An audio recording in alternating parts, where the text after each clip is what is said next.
We are here with a very talented singer-songwriter. Her name is Alex Krimm, and her single Dog on the Rope just came out.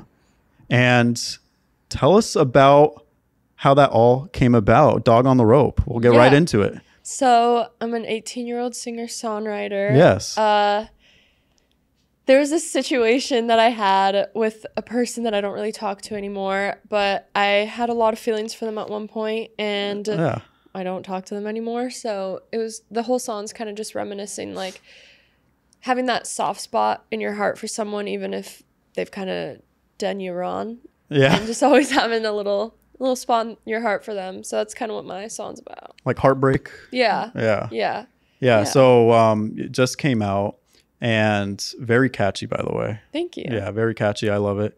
And what were the feelings like while writing that song? What were you going through while writing that song? Honestly, it's just kind of funny. I was like ready for bed. I was in bed, and then I just got like a melody line in my head, and I was like, wait, you're not going to bed. You're writing a song. And I got my guitar out, and I wrote it in like 10 minutes. And in 10 minutes? Yeah, the whole song. What? And it just like came out of me. It just came out. Did you cry? No, I didn't. But I was like, damn, this is kind of good. And then I played around with it the next day. And I was like, damn, okay. You know what? We'll cheers to that. So real quick, I asked her what drink she wanted. And she specifically said, how do you even pronounce that? Yerba? I might say it wrong, but I think it's yerba mate. Yerba mate. I was thinking yerba mate or yerba whatever. Yerba mate. Yerba mate. But it's mint flavor. And we got a little pack here. They're so good, too. They're like, I'm not a coffee girl, so they're like caffeinated teas. I'm a big fan. And this is my first time having these, actually. Yeah, my first time. We'll see how it goes. You said this is like this is like caffeinated tea? Yeah. I'm a big yerba girl. What's up, Mish? Here you go. I'll get up and out of frame. Do you want a tea, too? Okay, cool. Cheers. Cheers. Dog on a rope. Dog on a rope. So, ooh, that third crack. So describe the feeling now that it's out, Dog on the Rope. How do you feel? I'm really excited for it to be out. It's always such a like, releasing music is like not even just like a digital release, like it's a purge of myself almost. Like I'm releasing something that I was vulnerable enough to write about, go record, and then have people listen to it. So it's always a really interesting feeling because I get really wrapped up in the idea of like, oh my God, what if it's not good enough? What if people don't like it? Yeah. What if it doesn't resonate with people? But once it's out, I kind of feel better. So I've been feeling really good, and I've heard good things from people who have listened to it, and I'm excited to have it out. Yeah. So for someone that hasn't listened to your music yet, how would you describe your style of music? Oh boy. I never know how to answer like what genre I am. Yeah. I would say I'm very indie, folk, pop, singer-songwriter vibes. So yeah, some of my like biggest influences are Lana Del Rey. She's my girl for life. I love Norman her. fucking Rockwell. There you go. I love her music. Yeah. I'm actually seeing her at Coachella. Are you really? Oh yeah. What? Oh yeah, it's Lanacella, baby. Lanacella, that's what it's called. That's what I'm calling it. You're going there strictly for her.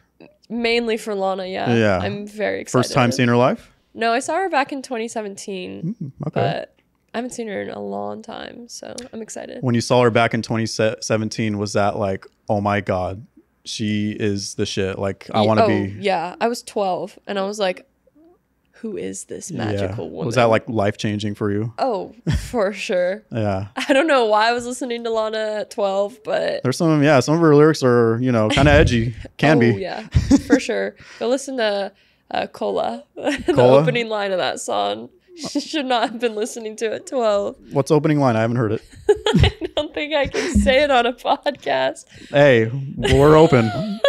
We're open. I don't think I can say it. Is it really that bad? It's pretty bad. What about two words? Two words in it. Pussy cola. Oh, there you go. And you can do the homework and figure out the rest of it, but... At 12 years old, too. Yeah. Oh, yeah. was questionable music choice.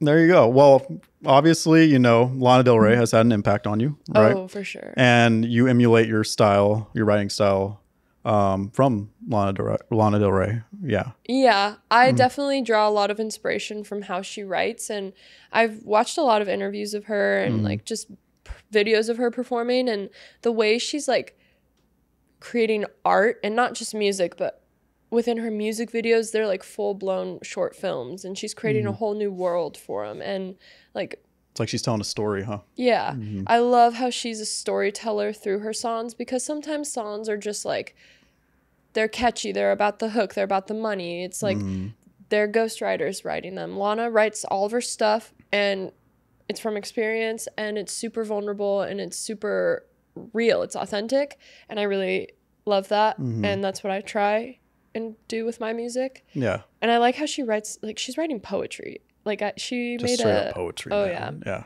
she made a poetry book back in like 2020.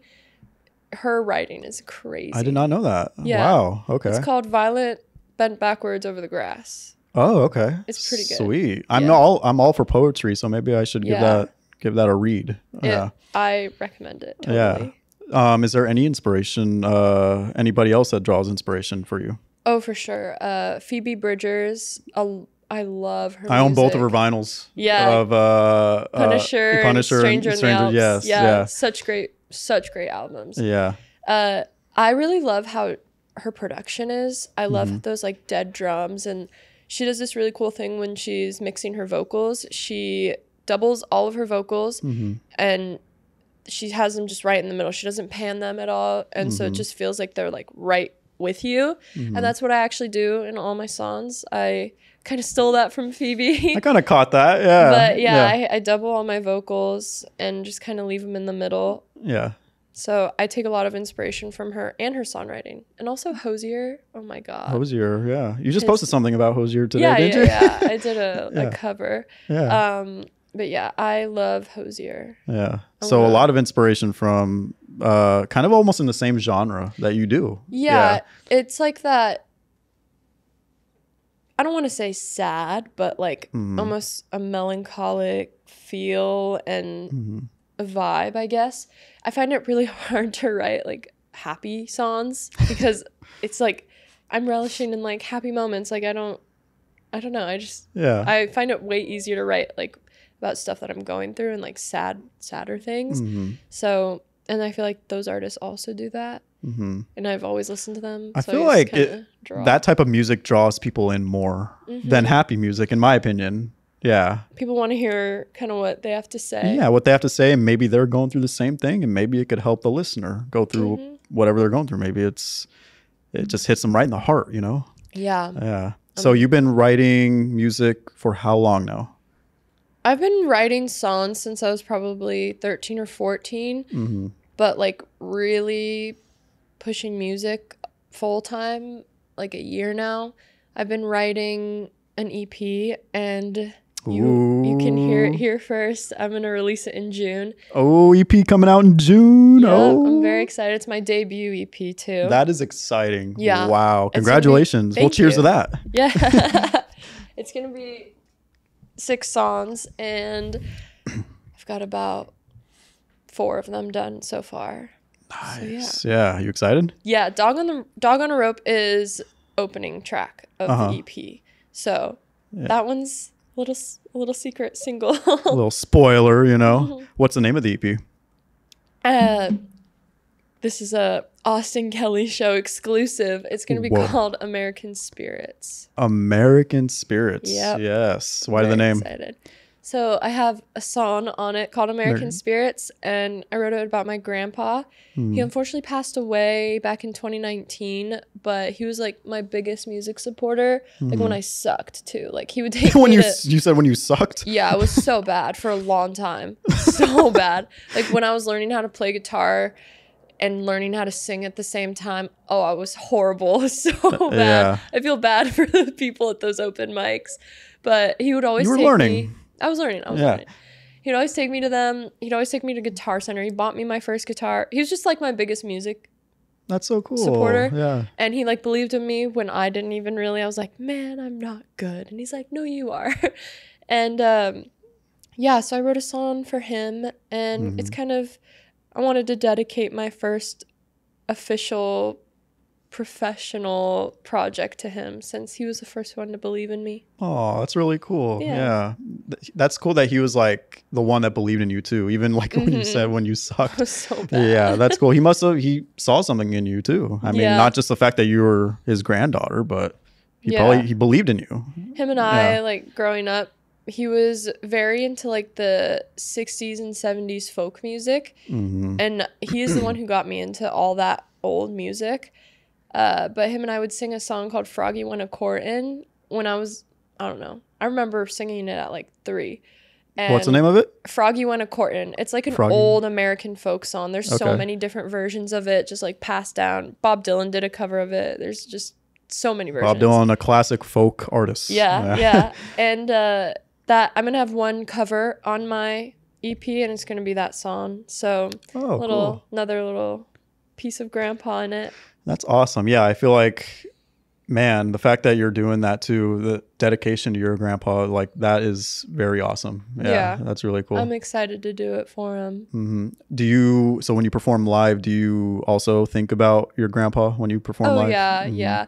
Sometimes I'll play American Spirits at shows, and I always give the whole little spiel about it's for my grandpa and all that. I actually just had a show a couple days ago on Sunday. What's today, Wednesday? Yeah, Sunday. Yeah. And I sang American Spirits, and it was like a very chill pajama party acoustic show, and so it fit the vibe very well. You were wearing your Elvis pajamas. Oh yeah, I was. Fun fact, in 5th grade, I wore those pajamas, and I got in front of my whole school, and I sang Heartbreak Hotel. Wow. But I was like full Elvis. I had the wig and the glasses and everything. So you like honed in to the I was Elvis. You were Elvis. I was the king. Did you do the moves like Elvis too? With the hips? And at the end, I said, thank you very much. You got to do the lip. Thank you very much. Thank you very much. Yeah. That's awesome. And I wonder why I was a weird kid in elementary school. People are probably looking at you like, who is this? Like, who is this Elvis fool? Who invited this person? That's awesome.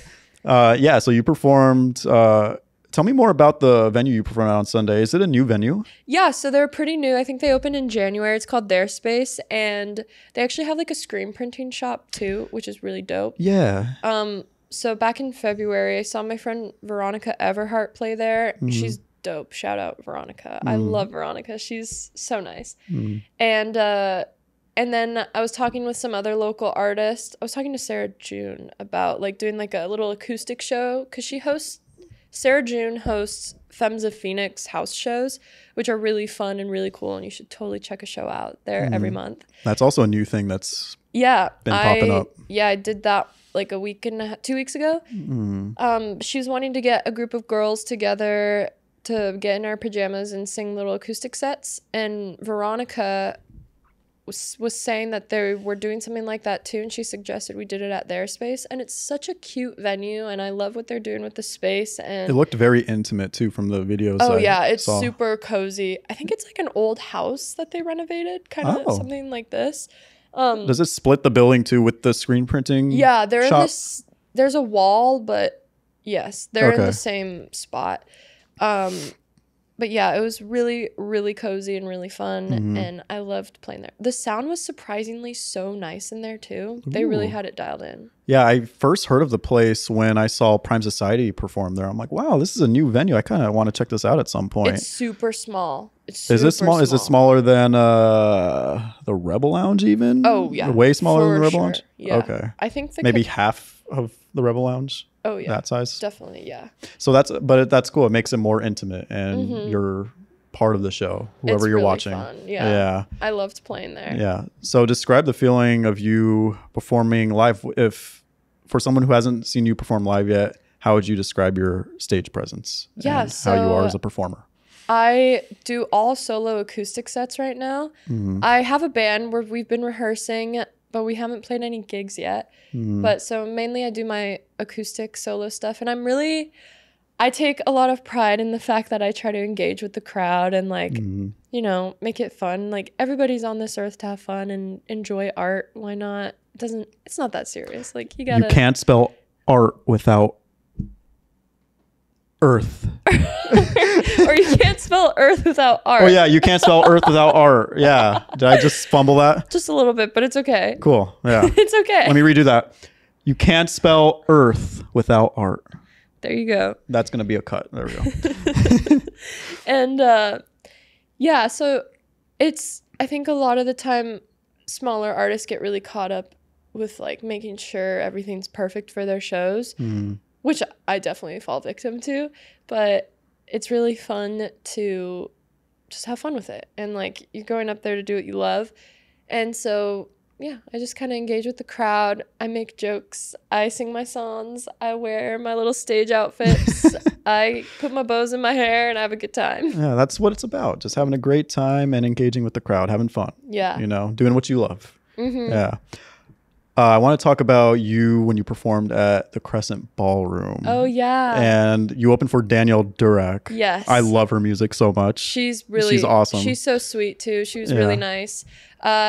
Yeah, so that was such a fever dream. Like that was such a cool experience for me to play in the ballroom because every Wednesday Crescent hosts Wednesday, which is a singer-songwriter showcase. And I've been going to that for like a year now, and I go play my little heart out. And Jesse Tier of the Senators, he actually runs it and hosts it. And Danielle apparently was looking for someone to open for her first stop of her tour in Phoenix. And Jesse, I think he does booking as well at Crescent. For Crescent? Yeah. I'm not 100% sure on that, though. He had suggested me to her because he'd seen me play at these Wednesday shows. And so that was such like a validating moment to have somebody like recognize what I do and suggest me for something like that. And so it was really special, and I felt honored to do it. Was that your first time meeting Danielle Durack too? Yeah. Was that night? It was, yeah. Awesome. She was super cool, super nice. Yeah, I interviewed her once a long time ago at the Marquee, actually. Oh, nice. Yeah, and that was awesome. Yeah, just getting to talk to her and just learning how she does her songwriting. And man, the fact that she's grown so much since then, because that was back in 2019. She's amazing. Yeah, her new album, Escape Artist, is so good. So good. So good. Oh, I put some of her songs on repeat. Oh yeah. I'm a big fan. Yeah. She lives in Nashville now. Yeah, she lives in Nashville. She lived here and moved to Nashville last year at some point, I want to say. Yeah. I love Nashville. Yeah. How many times have you visited Nashville? So my grandparents used to live there, so I went a lot when I was a kid, but I was in Nashville last February, and it was really fun. I almost dropped out of college and just moved to Nashville, but I didn't. I did not. You ignore those intrusive thoughts. I know. My mom was like, well, you're going to have to pay for it on your own. And I was like, okay, maybe I'll just stay a few more years. Stay a few more years. Unless you do want to pay for it on your own, then go for it, you know? Oh, Nashville's so expensive. Yeah. So expensive. And the food there, though, too, I want to say. Oh, it's so I mean, good. I've never been, but what are some of the spots you went to in Nashville? Oh, God. Where did I go? I don't remember the name of it, but it was like this picnic setup. So it was a restaurant, but all the tables were connected, and it was just like a big old picnic with everybody. And the food was awesome. And I don't know. I just love Nashville. I love Broadway, Music Row. I was looking at Belmont, that university. They have a really, really famous songwriting program there. But if you want to cough up 80,000 bones to go. I respect the fact that you said bones. Bones. It's hard to find. It's hard to find someone that says bones instead of dollars or money. Well, my favorite money term is shekels. I've never heard that. Shekels. 80,000 shekels. Is that like an Irish term? It's a Jewish term. Is it a Jewish term? Yeah. Oh, okay. It's a Shekels. Jewish term. I don't know if it's fully Jewish, but my whole family says it. So I was like, okay. Shekels. Well, before this interview ends, I'll say shalom. Shalom. Is that by, right? I'm a bad Jew. I'm not a practicing, but all my family is. Have you ever worn the The yarmulke, yeah. No, those are for the guys. Oh, those are for the guys. Okay. Yeah. Man, the where am guys I are at? yarmulkes. Not me. Man. So yeah, I've never visited Nashville. I've always wanted to visit Nashville, and It's so cool. The Parthenon in Centennial Park is really cool. They have like a 80-foot statue of Athena in there. oh, It's like a replica of the Parthenon in Greece. It's very strange that it's in Nashville, but it's cool. It's really cool. you said you're a fan of like Broadway and all that type of Yeah, stuff yeah. there too. Did you Music see any room. plays or shows there? while you were- Oh no, Broadway there is like all the bars, all of the Oh, you're talking shops, about like the like it's like their main street. Yeah. Oh, okay. That Never mind. Broadway. Yeah, I thought you meant like the plays, like Broadway. Oh yeah. Yeah. I've never been to a play. Yeah. I really want to though. To me, that's fine arts. You know, Yeah. Broadway and that type of stuff. Yeah. It's a lot of honky tonks in Nashville. Honky tonks. In Cowboys. When was the last time you visited Nashville? Last February. What was it? Last February. Okay. Yeah. Yeah. So describe you were living in LA, Yeah. and then you moved back here. Yes. You're originally from here. Tell us why the move to LA and then why move back. Yeah. So my dad is in the film industry and he has lived in LA for majority of my life. And so I kind of reached like senior year of high school and I was like, I'm bored. I hate school. Let me just go live with my dad for a little bit. Yeah. So I moved to LA to go live with my dad and start doing music.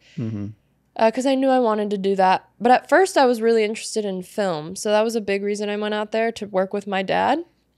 And I actually met, this is a very weird but funny story. There's a guy, a musician, his name is Mike Stocksdale. And I one day was like just looking up my name in Spotify to see like, are there any songs with my name in it? So I looked up Alexandra and the first thing that came up was Alexandra by Mike Stocksdale. And I was like listening to it and I was like, wow, this is really good. This is awesome. Cool. And then I'm reading the lyrics. I'm like, did he write this about me? Like, this is oddly similar to my life. And so then I was like, this is weird, but in like a fun way. And so I reached out to him. I DM'd him. I was like, hey, I love your song. Like, very oddly similar to my life. So I really like resonate with it. And we DM back and forth and he's a producer too. And he lives in LA. And so once I had moved out there, I started going to see him and he actually did a lot of the songs that I have out right now were produced by Mike and he's like kind of become like my mentor.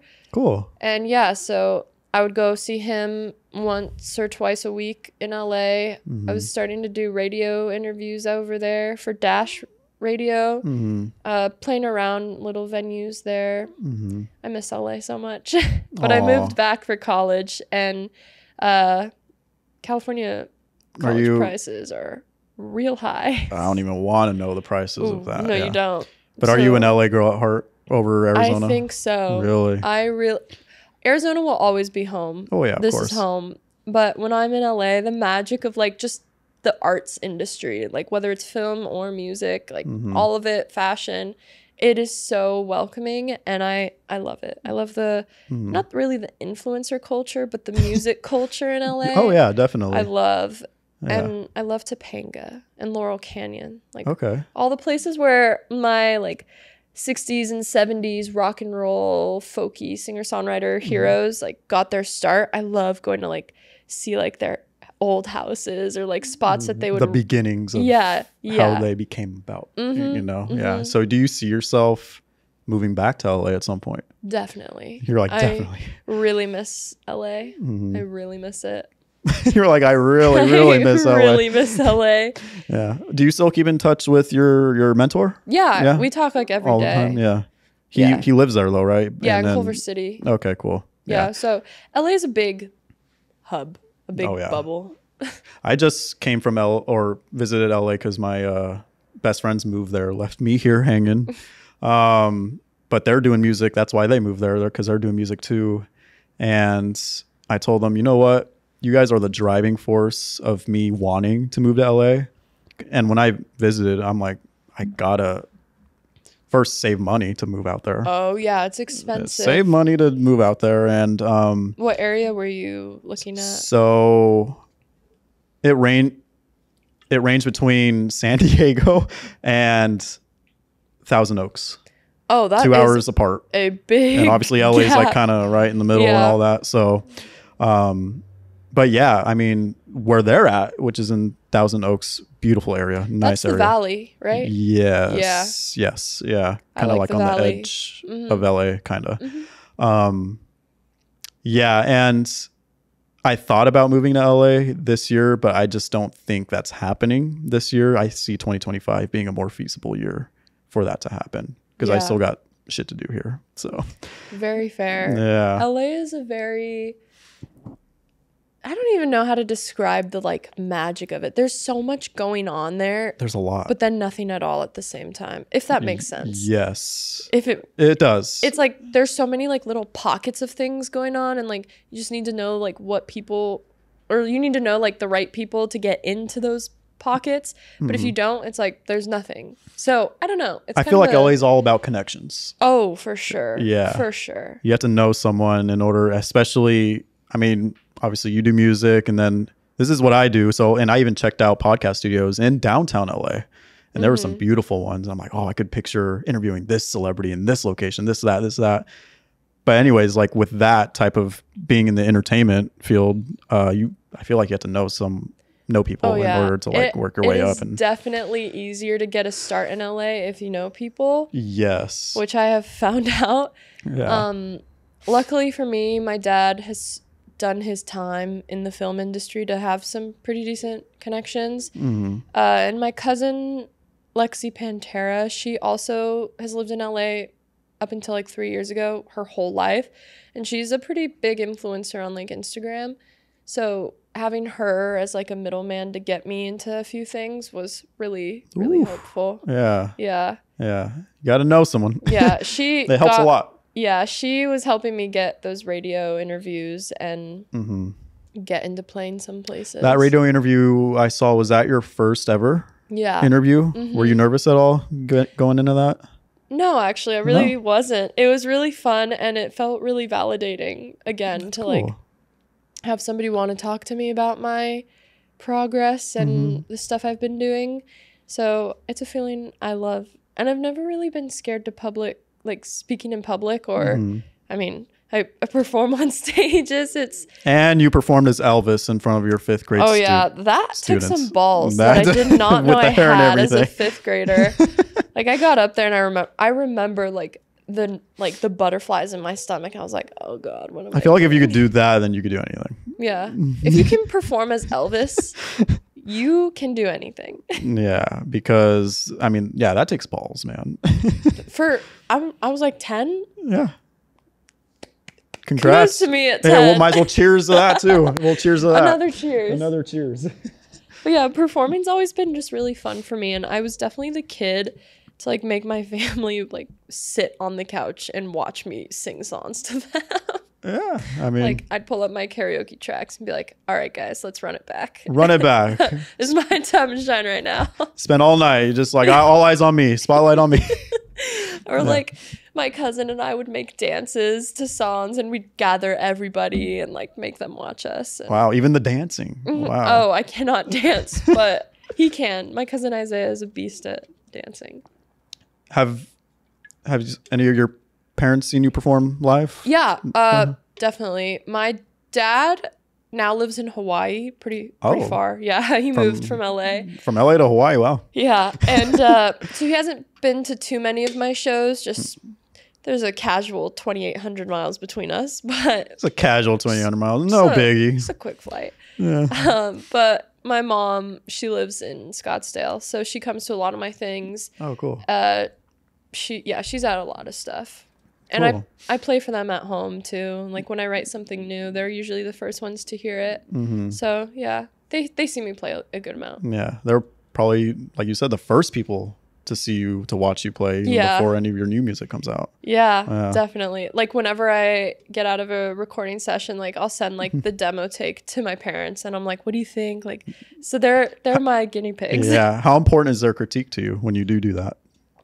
It's really important, but also I'm the only musician in my family, like in my immediate family, so sometimes they don't understand the music technicalities of things, and they're like, so sometimes it's hard to get opinions from people who aren't in the music world or musically inclined. Yeah.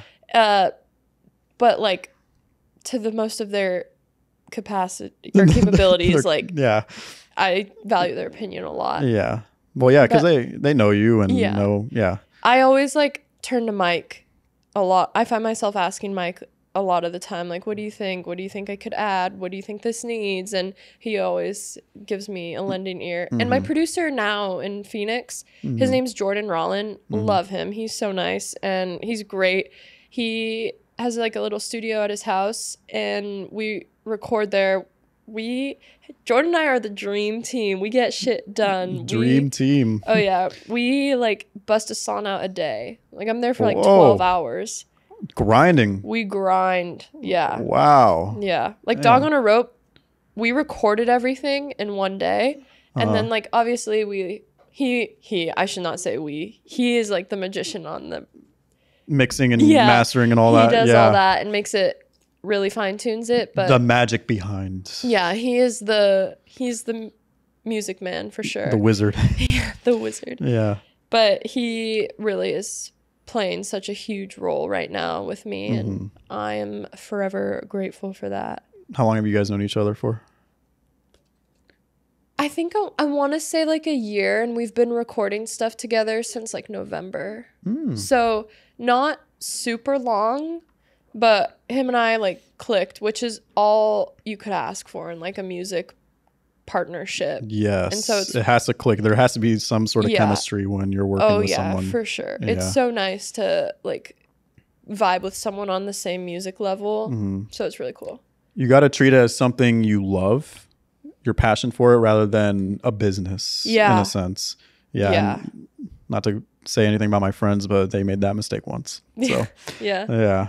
It's definitely hard because I also am like independent and I don't have any ties to any labels or anything. Right. So I am like my own business owner because you're your own boss. I am my boss. And I honestly consider independent artists entrepreneurs. Oh, they really are. Sure, yeah. They have to market themselves. It's so hard selling their music to people. Yes, so yeah. So hard. Because the goal is to, if you love it and you want it to be what you do, make it a living. That's TikTok the goal. Is the bane of my existence. What do you mean? Like posting consistently on TikTok is so hard for me. I'd much rather just have Instagram, but TikTok is like the devil of social media. I hate TikTok too. I love TikTok because I will admit I fall into some rabbit holes on TikTok. You like watching TikTok and scrolling. I love watching TikToks. Yeah. I hate making TikToks. Like today I was recording a cover for TikTok and I think I spent like an hour doing the same verse and chorus just to like perfect it for TikTok, and it was so annoying, and I can't like. I've had that happen to me once. It's like the rabbit hole of perfection turns your face red. I was like, my best friend Haley was over at my house, and she's like, "Well, just take a minute and like try a little less." And I was like, okay, we got it.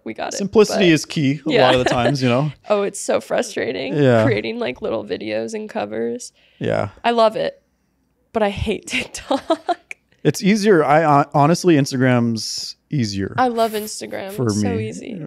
TikTok, I'm the same way. I mean, it's hard for me too. It's hard to be consistent on TikTok because I don't know why. I just don't like posting on there. Yeah. It is hard to stay consistent, but that is what people like, and that is what helps people grow. So I just some people have blown up on TikTok. So many people have gotten their, you know, Steven Sanchez, the guy who does the like never fall in love again, I found you. No, it's like a big song, pop song right now, or I guess like a few months ago, but he blew up on TikTok. Wow. And I think even Lizzie McAlpine, she had already had music out, but she blew up on TikTok and people really discovered her. Like it just went viral. And I want to say Noah Khan too, but I could be wrong on that, so don't quote me. TikTok now is how YouTube was 10, 15 years ago. Because people would be discovered on YouTube, but now TikTok, if you go viral, on TikTok. A lot of people be streaming your music from there or whatever it is you do on TikTok. If you go viral, then that's it. I mean, yeah. I'm waiting for my your moment. Your moment, yeah. TikTok, yeah. I also have a love-hate relationship with it, but consistency is key. Yeah. Yeah. Do you do YouTube Shorts? I don't. I mean, I've posted some, but I'm not like very active on it. I did a thing with Brandy Melville back in August of last year, and they had me come out to their studio in LA and record like a couple covers, and they posted it and it got a lot of views, and then I posted it to YouTube Shorts, yeah. And kind of the TikTok of YouTube, whatever. Yeah, and I don't think it really... Yeah. It's just platforms, I feel like. Brandy Melville has a huge platform, and mine doesn't. So I feel like it just gets lost in the algorithm. So what are you, you say you've been full-time for a year? Yeah. So since you started doing it full-time, what have you learned throughout this whole year about yourself? Musically, personally? Yeah. Oh boy, that's a loaded question. I've learned a lot about self-reflection and like really finding a place to feel safe to be vulnerable within writing my own lyrics. And it's taken a lot of... I used to get really, really scared to share my songs with people because I was like, oh wow, this is literally like a page of my diary in a song. And people are gonna know you by listening to that. And so it was really scary, but I've definitely learned to accept it because this is what I want to do with my life. You just kind of have to accept, like, okay, you got to be vulnerable, you gotta tell these people what you're feeling. I've definitely gotten better at music, I want to say.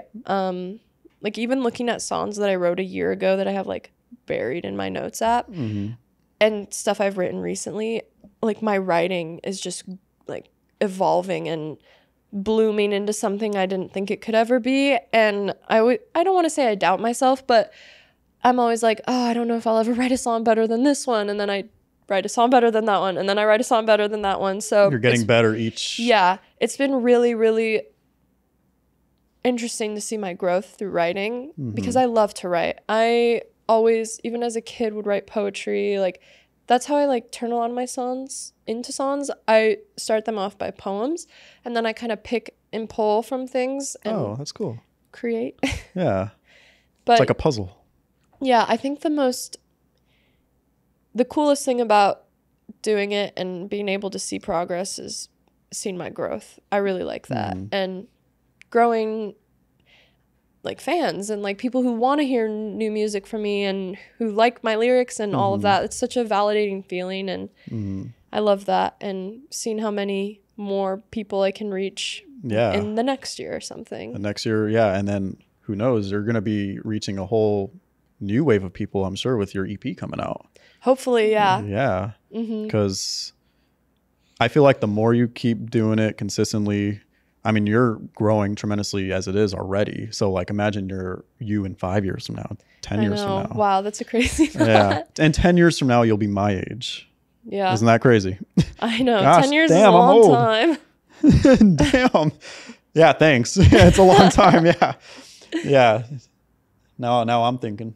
No, but anyways, yeah, like I'm excited to see what you accomplish. Yeah, musically. Yeah. Like the more you keep growing and continue to do your thing. This EP is definitely going to be pretty indie folk Americana. So indie folk Americana. Yes. Yeah. So think of like Casey Musgraves, Lana Del Rey, Phoebe Bridgers had a love child, and I'm that love child. Whoa, that's a good way to put it. Yeah. Isn't Phoebe Bridgers, she does a trio or a Boy Genius. Boy Genius, yeah, yes. She does. Yeah. I never really got fully into their stuff. I love Phoebe's solo stuff, but some of Boy Genius I do like. I just I haven't taken the time to fully listen to them yet, even though I'm very late on the game. I should have very done late it. on the game. Yeah. Do you listen to rap at all? I always like to ask music artists the opposite of like what they do. So I do, but I do, but I don't. Like my best friend Haley loves rap, and so I'll listen to a or lot hip of rap. hop, whatever. Yeah, I'll listen to that genre the most when I'm with her, or yeah, she shows me rap songs, and then I'll listen to them, and then she'll show me more, and then she gives me my rap songs. She gives you your rap songs. Yeah, but I listen to it in group settings, but never really on my own. Yeah, you don't have an artist that you listen to from the rap genre that comes to mind? I like Tyler, the Creator, A$AP Rocky, and Frank Ocean, but he's not really rap. He's like that R&B kind of neo soul type. Yeah. But those three I do like, because A$AP does a lot of songs with Lana. I love their songs together. Yeah. They're so good. And then Tyler, the Creator, I just like his like vibe. He's really cool. I saw him live actually in LA last April, and it was in a super tiny little venue, and it was just him and his mic. No pyrotechnics, nothing on the stage. It was just him. It was when he released the estate sale, the like deluxe version of Call Me If You Get Lost. So that was really cool. And then Frank Ocean, he's just got a really cool groove. Like if you look at the musical aspect of it, he's got such cool like grooves that he's using. And he's a mysterious dude too. He never does any interviews. No. You don't see him in hardly any. It's very rare if you do find one of him doing an interview. Yeah. So I think that also about him, obviously he's talented, his music's amazing, but I feel like people gravitate towards that mystery too.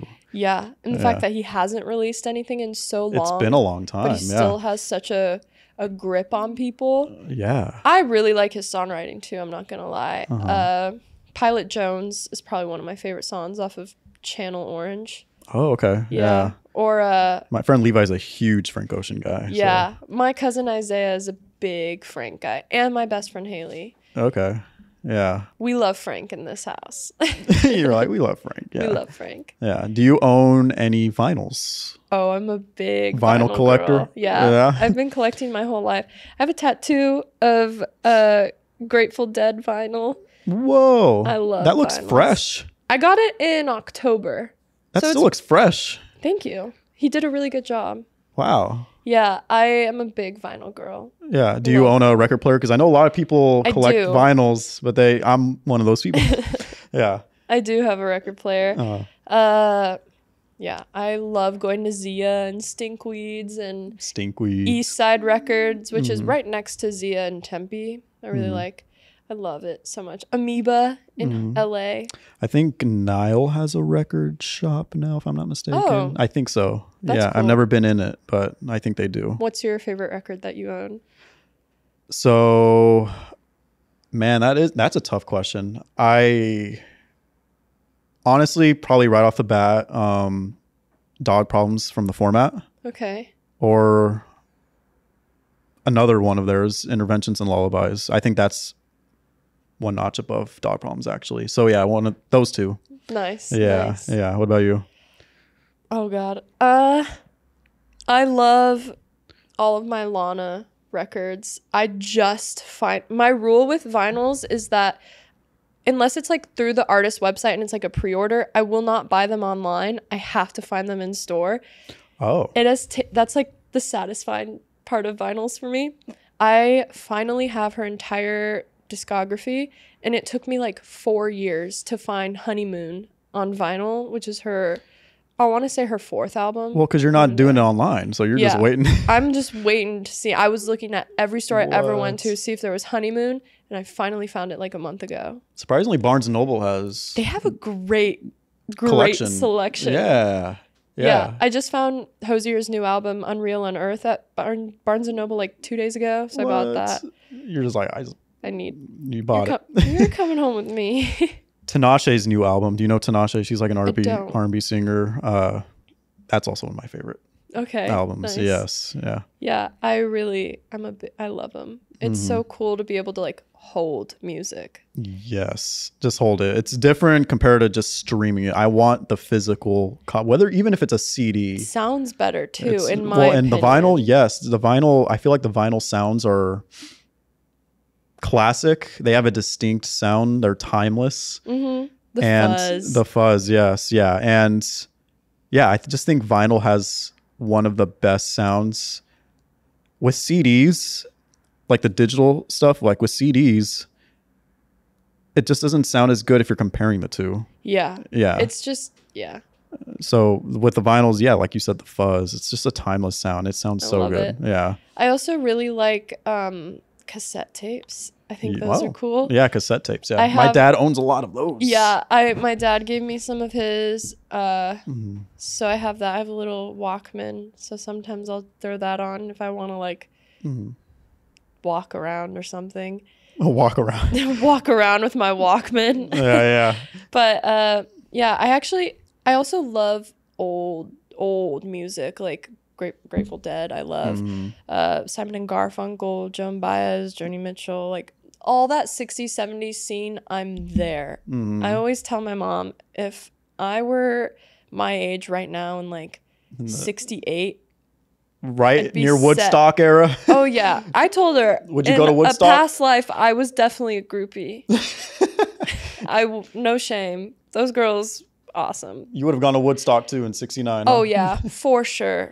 Yeah. I would have been at every show for every artist. Damn. I would have been a little flower child of Topanga in California. Man, yeah, that time period, the '60s and '70s, it's just something else, man. It just doesn't compare to... It's real. Even 80s music. I love 80s music, too. Yeah, when they discovered synth. Yeah, I know, yeah. When Prince did it, Cher... Well, Cher, she... in a sense, she invented auto-tune. Uh-huh, yeah.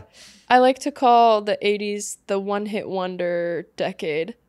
And there's hair metal in the 80s and all that. There was just a lot of new sounds in the 80s. Yeah. Michael Jackson, he put out Thriller in the 80s. So yeah, the 80s was a great decade, actually. Yeah. Yeah. I love Fleetwood Mac too. Fleetwood Mac, yes. That vibe. If there's a 60s, 70s artist or band you would have liked to seen live, who would have been? Oh God. How many do I get? As much as you want, honestly. All right. I really She's like gonna put that whole list. I want Fleetwood Mac. I want Grateful Dead. I want to see Joni Mitchell in her prime. Bob Dylan when he's first doing stuff. Who else? I mean, you could still see Bob Dylan. That's true. You could still see him. It's not the same. In his prime. Yeah. I would love to see Led Zeppelin. Oh my God. Pink Floyd. Wow. Oh my God. Wow. Oh my God. You know how many people were blazing it up watching them live? Yeah. Oh my God. My dad saw the Dead a lot. When he was younger, he kind of followed them around a little bit. My dad's the one who got me into Grateful Dead. And him seeing Jerry Garcia live like kills me a little bit. But yeah, there's probably more that I'm definitely forgetting. But hands down for me, Michael Jackson. Oh, really? I would have loved to seen him live. Oh, I would have. Some people would pass out and faint at his shows. I would have been one of those people passing out and fainting at a show. Almost had an experience like that a month ago. I went to Innings Festival. Oh, you did? My best friend Haley and I camped out for 12 hours to be barricade for Hozier. And he came on and I was like, oh my God. Oh, that's dedication. I was 12 hours right in front of his mic stand. When they opened those gates, I gave Haley my the bags that we were taking in. And I was like, I will see you there. I sprinted to that stage. I have never run faster in my whole life. I'm a dedicated concert girl. Wow. But it was so worth it for that 2 hour and 45-minute concert. I was going word for word, bar for bar. Did you lose your voice afterwards? No, surprisingly. No? A little bit, but not really. But I was headbanging to Hozier. Who does that? Hey, I mean, it's possible. I mean, I'd headbang to Michael Jackson. It's possible. But like, can you imagine headbanging to Human Nature? But like we were on the rail. No one was closer to Hozier than me, and nobody else on the rail was like going crazy. And I was like, guys, what are we doing here? And I was the whole show just... You were the odd one, I guess. I was going crazy, yeah. And the security guards like kept looking over at me and like laughing. I was like, it's okay. But when they were giving set lists away after the show, they took Hozier's set list and one of the like stage crew was like coming down the stairs, and like the security guard's like, here, can I have it? And then everybody's like, set list, and he just pointed right at me. He's like, you deserve this. No way. I got Hosier's set list. No way. And now it sits on my wall. Get that tatted on you. I know, it's just an entire set like list. A whole sleeve of his set list. We need to talk about Alcohol Talking. Oh, yeah. Yeah. I love that song. That was your second single, or the single before this one, Dog on the Rope. Yes. It was 2 singles ago, because I released Norman fucking Rockwell. That's right. But that's a cover. That's right. Yeah. Alcohol Talking. So you were how old when you wrote this song? 17. 17. Yeah. And she's talking about alcohol. I don't. I plead the fifth. Plead the fifth. Don't worry, I've had my moments too. But yeah, I had my first sip of beer when I was like 7. Okay, I thought it was apple juice. I thought it was apple juice. Yeah. Well, yeah, that song is definitely a very personal, vulnerable song, but I really like it. What can I tell you about the song? Tell us. All right. What's it about? It was about I want to say, I had a relationship with this guy, and it was going on for like 5 years, but it was never a romantic relationship in any sense. We were just really, really good friends, but obviously I had always had a crush on him. Yeah. Whatever. And so the time kind of comes where it's like progressed into something more, and I went to visit him in a different state, flew out to see him, and the whole time he was like telling me, he's like, oh, I love you, but he could only tell me that when he was drunk, and he's in college. Like, college kids drink, if you didn't know. Oh yeah, especially those frat parties and all that. Yeah. Oh yeah. And so I was like, really, like, it was really hard to be led on in that way. And then once I had gotten back to LA, I was like, okay, like, I'd be willing to make this work if you are. And he was like, no, sorry, I led you on. More into girls my own age. So I was like, whoa. Okay, cool. Hey, and then how I old wrote was that he? song. He was 20. Oh, he was 20. Okay. But I'd known him. We've known each other our whole lives, pretty much. So I like went to school with him. I did a lot of music stuff with him growing up. So he led you on, man. Oh yeah. He led you on. Oh yeah. And then I wrote that song, and yeah, I hope he thinks it's a good song. Do you think he's heard it? Oh, for sure. Yeah. Oh, 100%. Has he reached out to you? A few times, yeah. He was like, oh, really? Oh, yeah. Yeah. Actually, he reached out about Dog on a Rope, and he was like, is this about me? And I just didn't even answer. He thinks every song's about him at this point? Yeah. It's like what, God, what's her name? Carly. You're so vain. You probably think this song is about you. You're Carly so who? vain. I can't remember her last name. It's from the 70s, but it's called You're So Vain. You need to school me on more 70s music. Yeah. It's like this guy thinks all her songs are about him. Oh, That's gotcha. the gist of the whole song. So what do you see? Because we kind of briefly touched on it, like how you're going to continue to grow and just get better and better. Where do you see yourself 5 to 10 years from now? My dream, the ultimate dream, is to be a touring musician and like playing my songs for people, playing with a band, creating like a music family, and just living that lifestyle. I've always aspired to be like that. That would be the ultimate dream. But music is a very hard industry, so my backup plan, I really like managing artists, and Nice. I definitely want to be in the music industry in some capacity. I don't know exactly what. Maybe I'm working at a record label. Maybe I'm a tour manager. Maybe I'm a artist manager. But I definitely will be working in music. Or a backup dancer to an Elvis impersonator. I'm the next Elvis movie that they make. Just gonna be me. There you go. I am Elvis. There you go. But yeah, I'm currently going to school right now for a degree in vocal performance. So I could do like session work for backups, or go on tour with an artist and be a backup singer. So I have options, but there's avenues you can take. Yeah, yes. Definitely. I'm going to get a minor in music business as well, just to have it under my There you go. under my belt. But I definitely want the ultimate dream is to be a touring musician and headline your own shows. Yes, I want to headline. Yes, yeah. And I think, I mean, that's going to come up soon. Like you could headline the Rebel Lounge, Crescent Ballroom. Yeah, hopefully, yeah. I really want to play Rebel. I've played Valley Bar, Crescent. Rebel's my next one. You've never played the Rebel yet? No. I really want to, though. That should be already a check mark coming soon. Yeah, Rebel, if you're watching this, get me on a bill. That's kind of interesting that you've performed at the Crescent Ballroom before the Rebel Lounge. Venue. Yeah, the bigger venue, yeah. Like opening for Daniel Durack. I'm so used to saying just her last name, but yeah.